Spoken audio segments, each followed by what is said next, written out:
नमस्कार। चर्चा आज केंद्रीय जांच एजेंसियों की और उनके जो अब सक्रियता बढ़ी है चुनावी माहौल में, जैसे कि पिछले एक करीब एक दशक से यही देखा जा रहा है कि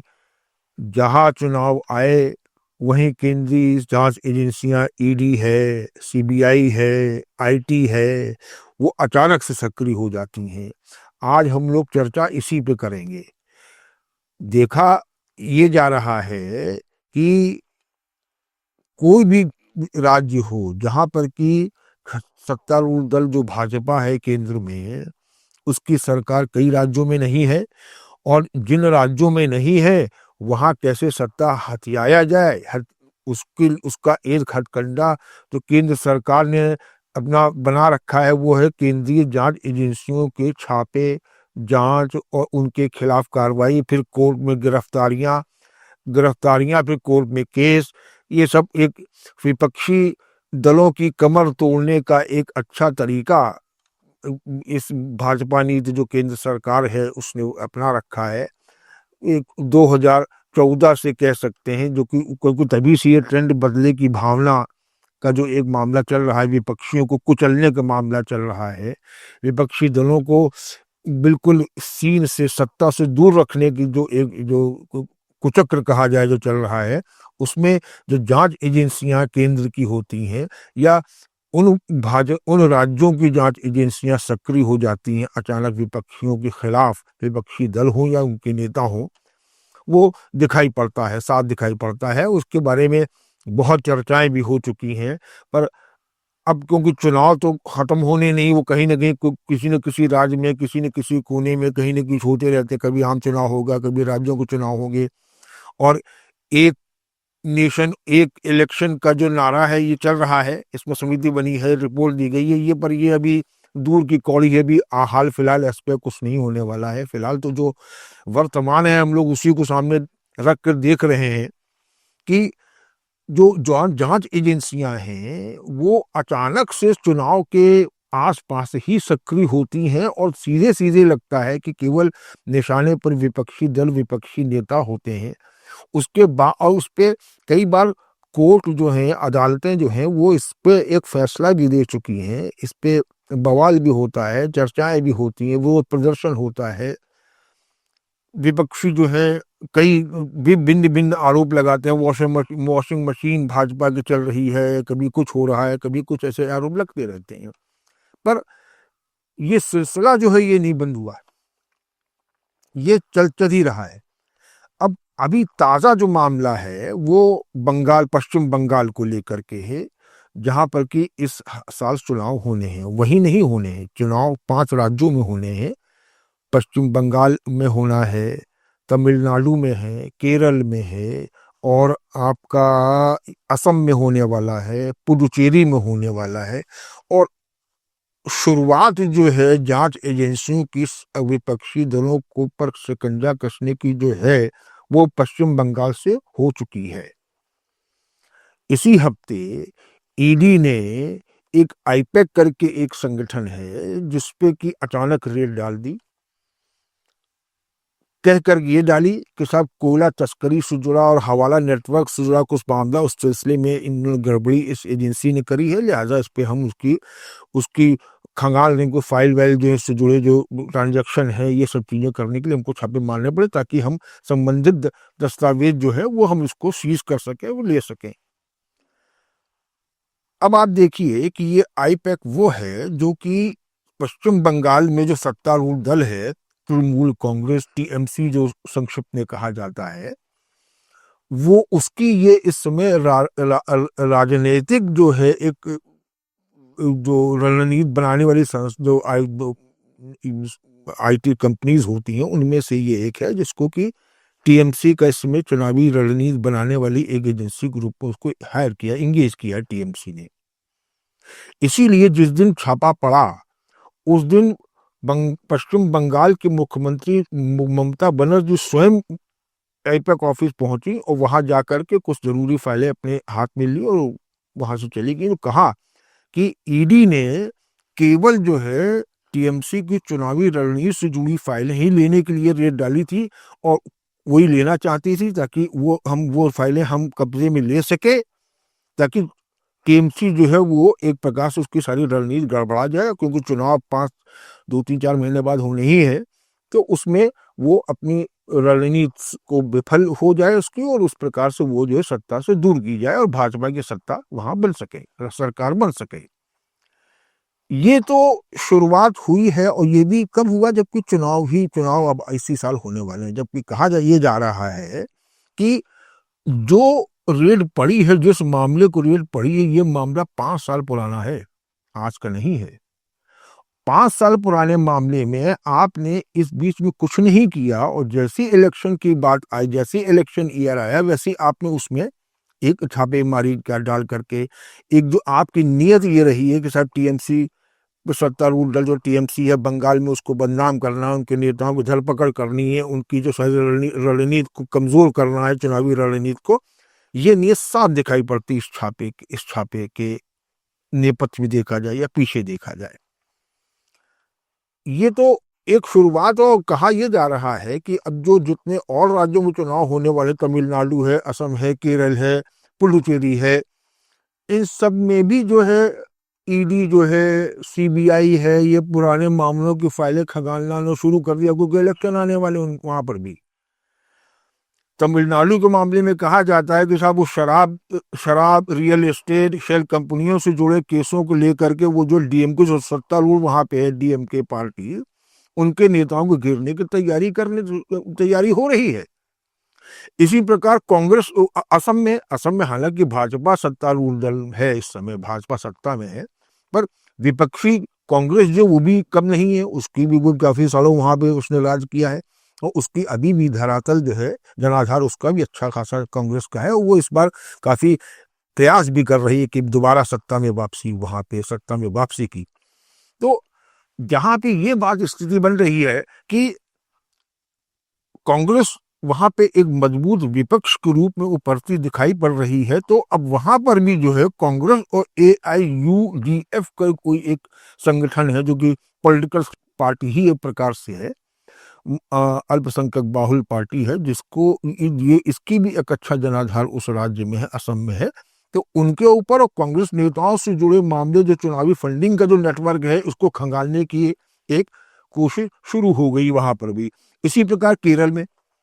केरल में अभी पिछले कई 2-3 सालों से मामला उठ रहा है सोना तस्करी का।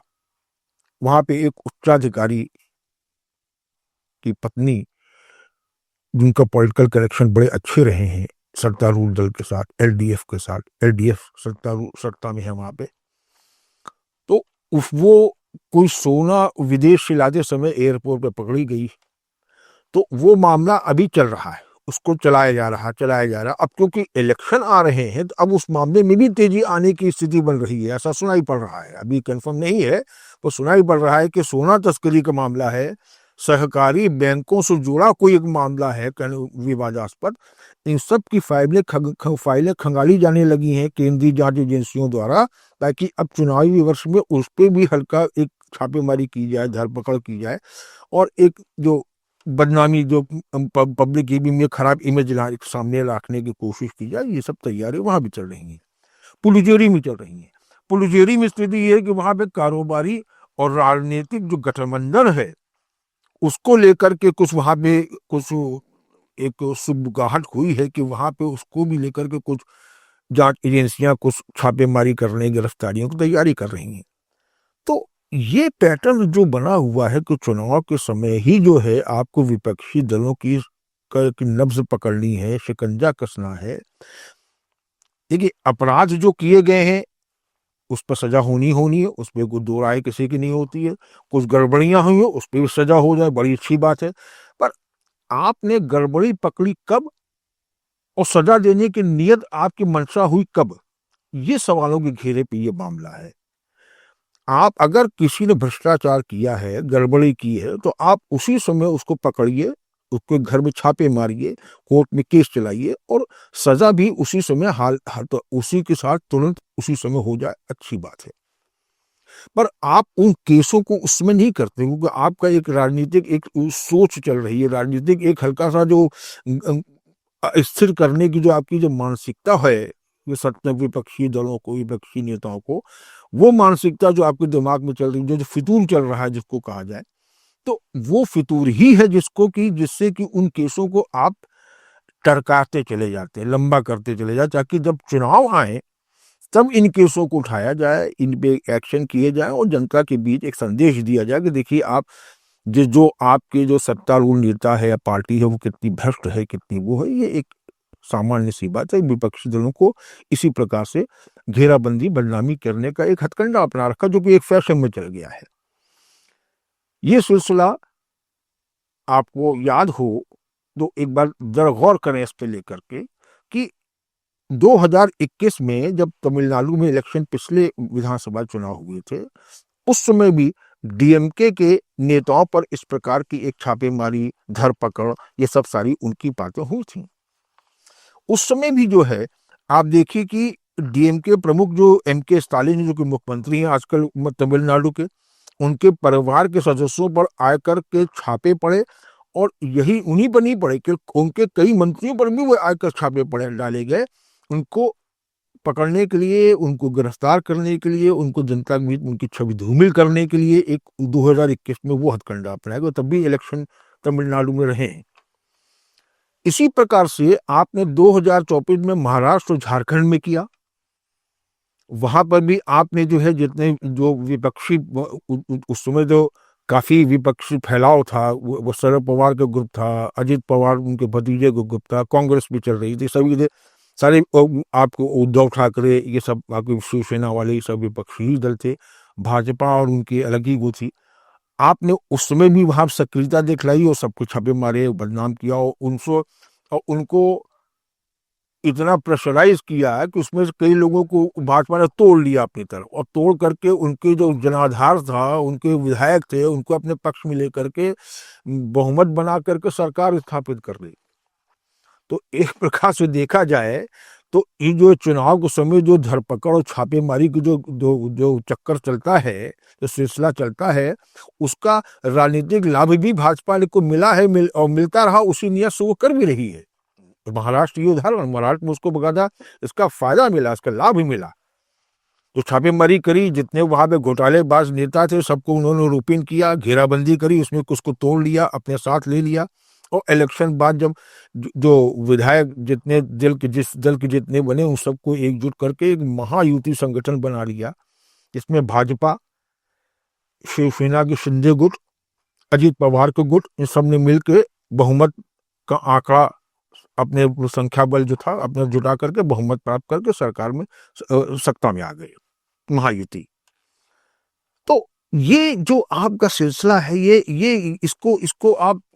अगर देखा जाए तो ये कोई एक जायज तरीका है सत्ता पाने का।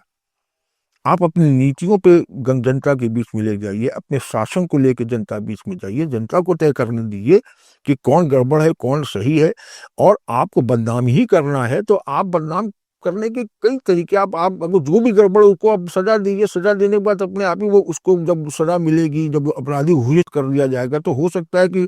उसको चुनाव लड़ने से ही वंचित कर दिया जाए। और अगर जनाधार वाले नेता है, वो भ्रष्टाचार में पकड़े गए, आरोपित हुए, सजा पा गए, तो उनको बचाने के लिए आपने ये हथकंडे अपना लिए कि उनको अपने दल में शामिल कर लिया, उनको संख्या बल को उनका जनाधार को अपने पक्ष में सत्ता ले ली। तो आपका एक तरफ तो आपके प्रधान सेवक महोदय ये कहते हैं कि हम न खाएंगे न खाने देंगे, और दूसरी तरफ स्थिति ये है कि सत्ता के लालच में, सत्ता पाने की मंशा से आप जितने भ्रष्टाचारी हैं सबको अपने साथ मिला रहे हैं, संख्या बल ले रहे हैं, सरकार बना रहे हैं। ये कोई एक स्वस्थ संगीत या स्वस्थ संदेश नहीं देता है, या स्वस्थ राजनीति का भी ये पहचान नहीं है। आप इनकी कारस्तानी देखिए कि अभी जो उधर जो इलेक्शन टाइम में जितने भी इनके अभी तक चले आ रहे हैं सिलसिला, जो सीबीआई का, आईटी का, और आपका ईडी का, उसका जो एक आंकड़े देखे जाएं तो आप देखिए कि महाराष्ट्र में अजित पवार, जो कि सिंचाई घोटाले, आय से अधिक संपत्ति जैसे केसों फंसे हुए थे, उनको आपने उनके ऊपर जो लंबे केस थे सबको आपने इसलिए दबा दिया क्योंकि आप जो है उनको अपने साथ जोड़ कर सरकार बनाने की नीयत रखे हो थे भाजपा। प्रफुल्ल पटेल, जिनके ऊपर एयरक्राफ्ट लीज घोटाले का मामला था, उसको सीबीआई से क्लीन चिट दिला दी। असम के जो मुख्यमंत्री आजकल है हेमंत बिस्वा शर्मा, वो कांग्रेस बेसिकली कांग्रेस के नेता रहे, पर उनको वो कांग्रेस को छोड़कर के भाजपा ने उनको अपने साथ इसलिए ले लिया कि उनका जनाधार अच्छा है,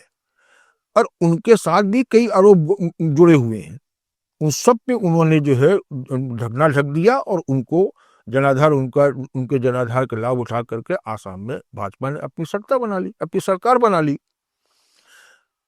महाराष्ट्र में ही अगर आप देखें तो अजित पवार ही नहीं है, जगन भुजबल, शुवेंदु अधिकारी पश्चिम बंगाल वाले, नारायण राणे महाराष्ट्र के नेता हैं, मुकुल राय पश्चिम बंगाल के हैं। इन सब पर जो है कोई ना कोई आरोप, गंभीर भ्रष्टाचार के आरोप इस सब पर लगे हैं, पर सब आज जो है भाजपा के साथ जुड़ करके उनके सब के जो आरोप हैं, उनके सब के जो आपके जो करतूतें कह दीजिए, जो गड़बड़ियां कह दीजिए, सब दबा दी गई और सबको दबा करके उन सबको क्लीन चिट दे दी गई या क्लोजर रिपोर्ट उनके मामलों में लगा दी गई। विपक्षी दलों ने इसी को लेकर के एक वॉशिंग मशीन का एक बड़ा तगड़ा एक शब्द निकाला, वॉशिंग मशीन की। मोदी की वॉशिंग मशीन में सब कुछ साफ सुथरे होकर बिल्कुल बाहर निकला दे, जहाँ जितने बड़े घोटालेबाज हों, आरोपी हों, बस सबको क्लीन चिट मिल जाती है।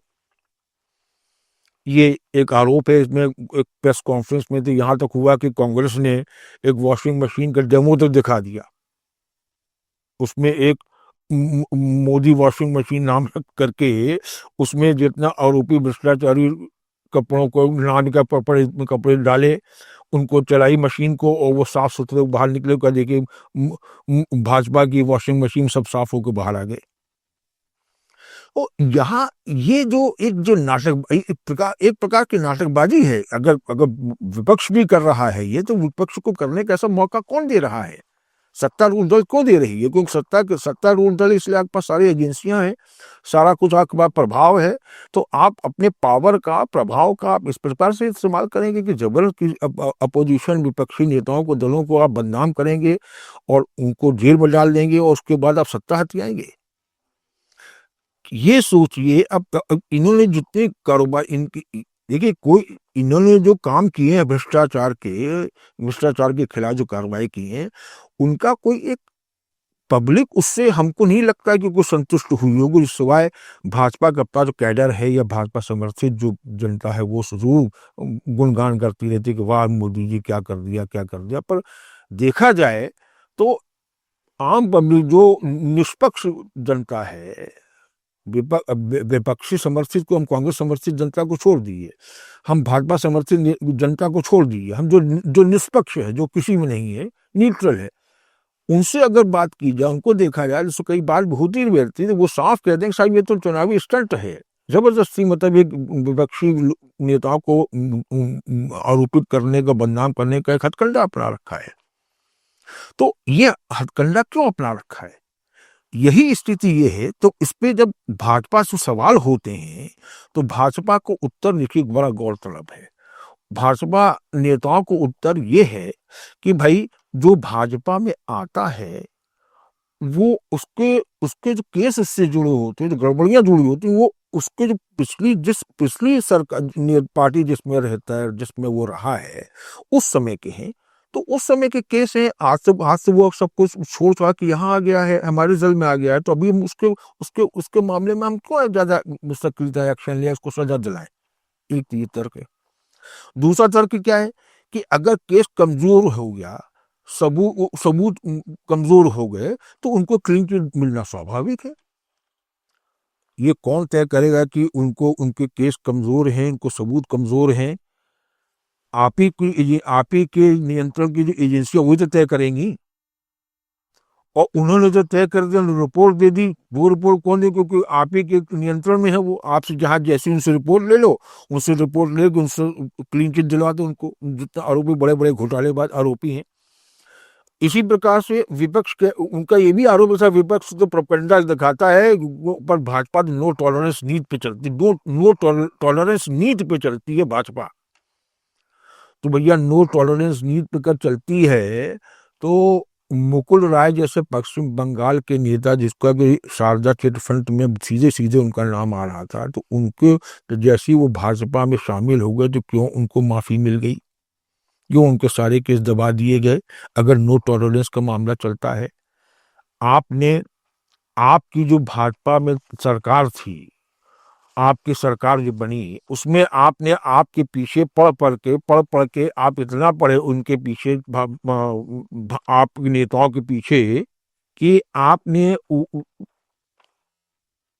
सीएम जो अरविंद केजरीवाल जो दिल्ली के रहे हैं, आप सत्तारूढ़ दल के सीएम, उनको आपने गिरफ्तार किया शराब नीति के घोटाले के चक्कर में, उनको जेल बंद करा दिया। उनके एक बड़े खास लेफ्टिनेंट रहे हैं मनीष सिसोदिया, जो उनको उसी शराब घोटाले में मामले में आपने जेल में डलवा दिया। आपने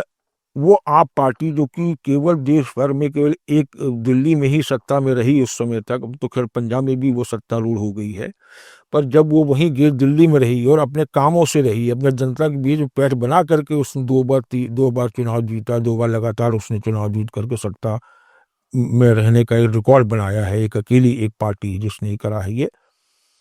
जो नई पार्टी भी है, इसलिए वैसे बहुत पुरानी पार्टी जो कि 2-3 बार सत्ता में रहती है राज्यों में, पर आप एक ऐसी पार्टी जो कि माना जाता रहा शुरू में, अब तो खैर वो भी राजनीतिक चोला उसको उसने भी ओढ़ लिया है, पर पहले माना जाता था कि साहब एक आम जनता के बीच उठे जो लीडर है, जो नेता है, उन्होंने मिलकर ये संगठन बनाया, पार्टी बनाई है, और जनता के बीच में अपने काम से पैठ बनाकर उनका दिल जीत करके वो सत्तारूढ़ दिल्ली में हुई है। पर उसने एक उसने कॉन्ट्रैक्ट टेंडर था, आबकारी पॉलिसी थी, जिसमें उसने कई रियायतें दे रखी थी, जिसको लेकर के इतना जबरदस्त माहौल बनाया गया, इतना जबरदस्त मतलब माहौल बनाया गया, और पूरे लगातार 2 साल 3 साल इनके खिलाफ, इनके नेताओं के खिलाफ, इनके जो प्रमुख नेता थे, जैन एक मंत्री थे, उनको जेल में डलवा दिया, सिसोदिया को जेल में डलवा दिया, संजय सिंह जो इनके राज्यसभा सांसद, उनको भी कुछ समय जेल की हवा खिला दी, अरविंद केजरीवाल को खिला दी। इस प्रकार से आपने उनके सारे जो दमदार नेता थे, बड़े नेता, सबको आपने जेल डलवा दिया, सबको आरोपित करा दिया। आपने सभी जनता के बीच में ऐसी बना दी कि उसका अगर देखा जाए, कायदे से देखा जाए, तो ये जो केंद्रीय जांच एजेंसियों को जो शिकंजे कसाने की जो चल रही है भाजपा, उसका कोई 100% के लाभ उसको मिला होगा तो वो दिल्ली मिला होगा, आपकी सत्ता को, आपको सत्ता से बाहर फेंकने से। आपके सारे नेताओं को, सारे रणनीतिकारों को आपने आरोपित करके जेल में डलवा दिया, और जनता के बीच में ऐसा माहौल बना दिया कि उसने आपका एक चुनावी ताना बाना ही बिगाड़ दिया। तो ये सीधा सीधा लाभ जो जांच एजेंसियों की जो उपयोग का जो है, यूज का जो मिला है, वो ये कहा जा सकता है कि दिल्ली में केंद्रीय सत्तारूढ़ दल भाजपा को मिला। यही स्थिति जो है वो अब, क्योंकि उनको वहां सफलता मिल गई है, तो वही वो चीजें हर और अन्य राज्यों में भी चलाए चले जा रहे हैं, और वही कि उनको बदनाम करो, सत्ता हासिल करो, उनको विपक्ष को बदनाम करो, सत्ता हासिल करो। ये कहाँ तक सिलसिला चलता रहेगा? और ये क्या अगर ऐसी चीज बनती भी है तो क्या ये एक हितकारी होगी? ये इसको कोई माना जाएगा कि एक स्वस्थ राजनीति से आप सत्ता पाई है, या आप सत्ता वो लोगों के दिलों पर राज कर रहे हो? आप तो अपनी जो शक्तियां हैं उनका एक प्रकार से, अगर बहुत ज्यादा हार्श ना हुआ, बहुत कड़वाहट वाली बात ना की जाए, तो इतना तो हम लोग कह ही सकते हैं कि एक प्रकार से जो जांच एजेंसियां जो वहां पे हैं उनको आप दुरुपयोग कर रहे हो, उसका दुरुपयोग हो रहा है। और ये मैं नहीं कह रहा हूं, ये हम लोग, ये मीडिया के अक्सर कुछ मीडिया ग्रुप नहीं कहते हैं, ये सुप्रीम कोर्ट तक भी कह चुका है एक बार कि सीबीआई को लेकर के। पर ये गौरतलब है कि ये जो कोर्ट का कमेंट आया, ये आया था भाजपा से पहले मनमोहन सिंह सरकार जो कांग्रेस थी उसके समय में आया, तो उस समय होता क्या है कि केंद्र में जो सत्तारूढ़ दल होते हैं वो इन जांच एजेंसियों को अपने नियंत्रण में रखते हैं विपक्षियों को पर शिकंजा कसने के लिए। कांग्रेस भी करती रही है ये काम, भाजपा भी कर रही है, पर जो कहा यह जाता है कि कांग्रेस के समय में उनका इस्तेमाल कम हुआ जितना कि इस भाजपा 2014 के बाद यहाँ ये इसके बाद जो इनका इस्तेमाल जबरदस्त तरीके से हो रहा है। एक आंकड़ा सामने आया है, उसमें ये दिखाया गया है कि किस प्रकार से ये ईडी का जो एक सामने केस आए हैं वो ये सामने आए केस उनके कि 2014 से लेकर के और अभी तक में ईडी ने जितने कुल राजनीतिक मामले जो उनके रहे हैं, जितने भी दर्ज किए हैं, उसने ईडी ने, प्रवर्तन निदेशालय उसका पूरा नाम है, उसने 95% जो मामले उनके हैं वो विपक्षी नेताओं या विपक्षी नेताओं के खिलाफ है। उनको भाजपा को कोई नेता भ्रष्टाचारी नहीं दिखा। इन जांच एजेंसियों को सब बहुत ही ईमानदार मिले हैं। केवल विपक्षी ही दल के नेता गड़बड़ है जिनको भी 95% उनके खिलाफ मामले दर्ज करती है। पर गौरतलब ये भी है इसमें कि मामले दर्ज कर लिए, पॉलिटिकल माइलेज उसके द्वारा भाजपा को मिल गया, पर अगर कसौटी में देखा जाए या अदालती फैसलों में देखा जाए तो अब तक केवल जो है, अगर ईडी के पिछले एक दशक के अगर मामले देखे जाए, 193 मामले देखे जाए, तो उसमें केवल 2 मामलों में ही दोषी साबित हो पाए हैं। मतलब 193 में से 191 मामले जो हैं उनमें दोष सिद्ध नहीं हुए हैं। मतलब साफ है, केवल प्रताड़ित करना, विपक्ष को प्रताड़ित करना, बदनाम करना, ये आंकड़े बोल रहे हैं। इन आंकड़ों की अगर स्थिति देखी जाए तो हम ये कह सकते हैं, ये बिल्कुल स्पष्ट स्थिति ये है कि ये कोई स्वस्थ राजनीति नहीं है। और अगर भाजपा ऐसा मानती है कि नहीं भाई, सत्ता के लिए हमको साम दाम दंड भेद सब अपनाना पड़ेगा, जो कि पहले कांग्रेस ने भी किसी समय में इसको ये खेल किए थे, ये हथकंडे अपनाए थे। कहा जाता है इमरजेंसी में जिस प्रकार से स्वर्गीय प्रधानमंत्री स्वर्गीय इंदिरा गांधी ने जिस प्रकार से विपक्षी दलों को, नेताओं को मीसा में अंदर डाल के उनको खत्म करने की कोशिश की थी, विपक्ष को, उन्होंने जो करी गड़बड़ी करी इमरजेंसी के समय, आपातकाल के समय, उसका खामियाजा निकला। जैसे आपातकाल खत्म हुआ है वो बुरी तरीके से उनको चुनावी हार हुई। जब इतिहास आपके सामने है तो आप क्यों इस वही चीज दोहरा रहे हैं कि साम दाम दंड भेद सत्ता पाने के लिए कर रहे हैं? क्या इसका कभी कोई इसका कोई प्रतिरोध नहीं होगा, विरोध नहीं होगा? ऐसी स्थिति बन सकती है कि हो सकता है कि उससे जबरदस्त आपको विरोध झेलना पड़े, अभी नहीं आगे झेलना पड़े। तो ऐसी स्थिति क्यों? एक स्वस्थ राजनीति क्यों नहीं करते? आपके नेता गला फाड़ फाड़ के कहते रहते हैं कि साहब हम बिल्कुल लोकतंत्र पर विश्वास करते हैं, लोकतांत्रिक व्यवस्था बड़ी अच्छी होती है, ये है वो है। ये मुंह में राम और बगल में छुरी वाली बात क्यों कर रहे हैं? उनको ये उनके ये देखना चाहिए कि आज अगर आपने अच्छा शासन, सुशासन और सारी व्यवस्थाओं को ठीक ठाक करके आपने शासन दिया तो जनता उसको, आप न भी रहेंगे तो लंबे समय तक वो याद किए जाएगी, वो शासन व्यवस्था, वो शासन काल। और अगर आपने ये हथकंडे अपना लिए जो कि पहले भी अपने पूर्ववर्ती नेता एक ही नेता रही हैं जिन्होंने अपनाए थे, अगर वही आप कर रहे हैं तो आपको भी आज आप साम दाम दंड भेद सत्ता पाने के लिए अपनाओ, खूब अपनाने को शुरू कर दो। पर ये आगे जाके ये कभी भारी पड़ सकता है और एक प्रकार से आपके खिलाफ एक विरोध की आवाज तेज हो जाएगी, बड़ी हो जाएगी, फैल जाएगी आपको पूरे देश भर में। ऐसी स्थिति ना आए,